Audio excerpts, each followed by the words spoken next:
Doug Dolliger with Explore Superior, and I'm here at A Dozen Excuses on 11th and Tower in downtown Superior, our friendly local donut shop, with Mayor Jim Paine. Jim, I appreciate you coming to meet with me today for a little while. Of course. We want to talk about development in Superior.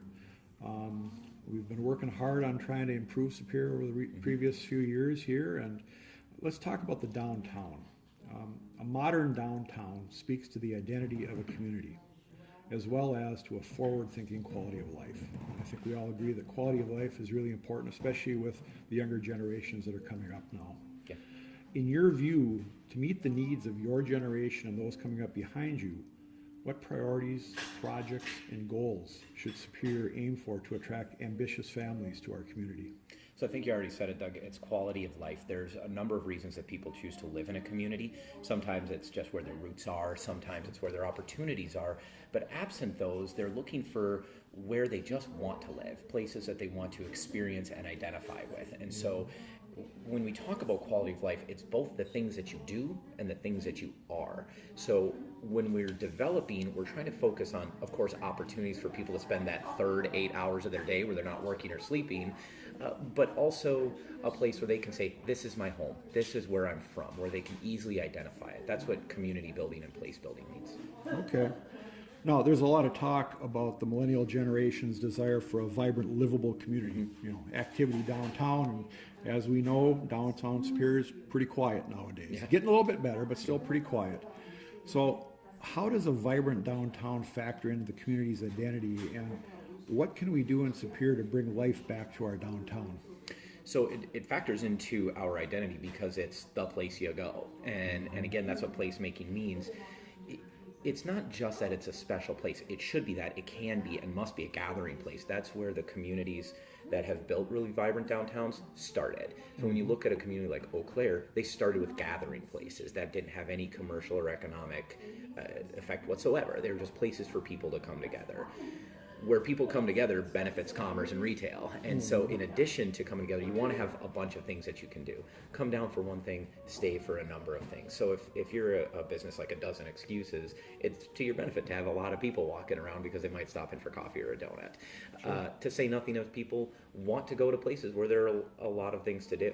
And then it helps define your community, not just for the people that live there, but for the people that don't. If they're going to come and visit, they're going to come and visit to do something, and we want to give them a place to go and a reason to come over, and hopefully more than one reason.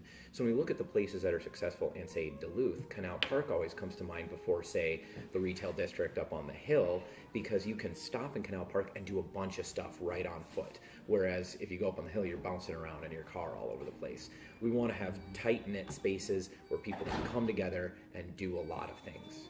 Okay, so I imagine the development of the Empire Block, where Lurie Furniture used to be, as a residential area in the upper floors and retail downstairs, plays right into that theme. Absolutely. In fact, that's the thing that always worked the most about downtowns.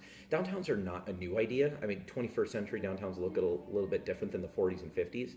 But essentially in the 40s and 50s, we had an idea that worked in the United States by bringing people together for recreation, community, and commerce. And it worked for a very long time. We got away from it for a couple of reasons, but I think we're naturally pulling back towards that. I think that's what people crave. And it's not just about going to visit it, it's about living there too, because your overall quality of life, if we say that downtowns contribute to quality of life, well, they contribute that much more if you just spend all of your time there. Sure. More people walking the streets at night, Yeah. the more lively, safer it seems. To say nothing of, if you live there, some of those people end up using transportation in different ways. They don't own cars sometimes when they live in downtown. In your major metropolitan areas, that's why they live downtown. Okay. Now, when we think of different cities, we often have a visual image in our minds of that community. For example, I think of downtown Minneapolis, arts and entertainment, professional sports to some extent. Downtown Madison, you got education with the university, Badger football, Badger basketball. Duluth is big on tourism and the outdoors, a lot of vacationers in Duluth. In your view, what role does Superior's downtown play in defining Superior's community identity, and where can we take that? It's authenticity. These are real people from this community with a lot of passion capital in their businesses and in their neighborhoods. So I'm very pleased that in Superior we have the very best food in the Twin Ports, all made by local families that are keeping their money here, and it's good food. There's a reason the Anchor Bar is always the best burger in every rating, because you go down there and it feels like a very authentic place that's not putting on an act, that has been just making good food for years and years and years. And that's the feel of Superior when you come over here, that it's we are who we are, and we're proud of it. Now, you mentioned Duluth, and I know that you know Mayor Emily Larson quite well. In fact, you appeared in a stage play with her this past summer. What kind of relationship would you say you have with Mayor Larson, and can Superior partner with Duluth to build a better Twin Ports with common and complementary strategies? Yeah, I have a great relationship with Mayor Larson, and I would say her and I have been working closely with other regional mayors as well, Hermantown, Two Harbors, Proctor. We've come together for a number of joint proclamations, but Mayor Larson and I have talked about a number of joint initiatives because we share quite a bit. So that river that's between us connects us as well as divides us. There are opportunities on either side of that river to provide quite a few opportunities. We have downtown areas that are very geographically close to each other. The north end of Superior is very close to Duluth's new craft district in the west end. To say nothing of these populations merge. Our challenges merge as well. Things like our opioid and drug crisis don't respect boundaries. Crime doesn't respect boundaries. Our population moves back and forth on a regular basis. Our economies are thoroughly blended. We share the same harbor. So we work fairly closely together to make sure that we're maximizing opportunities and helping each other out when we can. Okay. Now, I imagine you're quite pleased that Tim Nelson chose to come over to Superior from Duluth and open up Earth Rider Brewery. Yeah, absolutely. Have you had a chance to tour the brewery yet? Yes, I've been able to see the inside of the brewery, and I think they're doing a fantastic job. I'm glad they chose Superior. Superior is the right place for that business. It is in the far north end.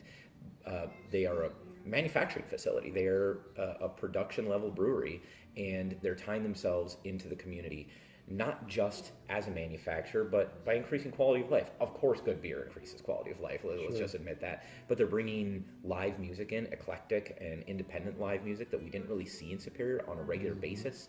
They're packing the house every time, and most of the people they're packing the house with are Duluth people. So anybody that wants to see if Superior has something to offer Duluth, go look at the license plates in that parking lot. And hopefully that'll spill over to some of the neighboring bars and absolutely businesses around there. In fact, I think that's their goal, to be a part of the community in that way. Their motto, their hashtag is "Start at the Cedar," implying start here and then go see the rest of Superior. That's the entryway from Duluth to the rest of what we have to offer.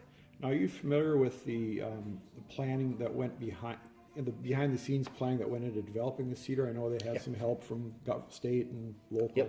Yep. So that was a pretty broad development package that we've done similar deals before, some that worked, some that weren't so great, but this was a solid deal with a person that really knew what he was doing, both in terms of the business end and the production end. So when I mentioned earlier about passion capital, the most important thing you have, if you're going to have a product that you're putting out, you don't just want somebody that's in it to make money. You want somebody that really likes making beer and wants to make the kind of beer that he and his friends like to drink. It's the same at the donut shop. It's the same at a restaurant. You want people that are good at it, that care about it, and that's who Tim Nelson is.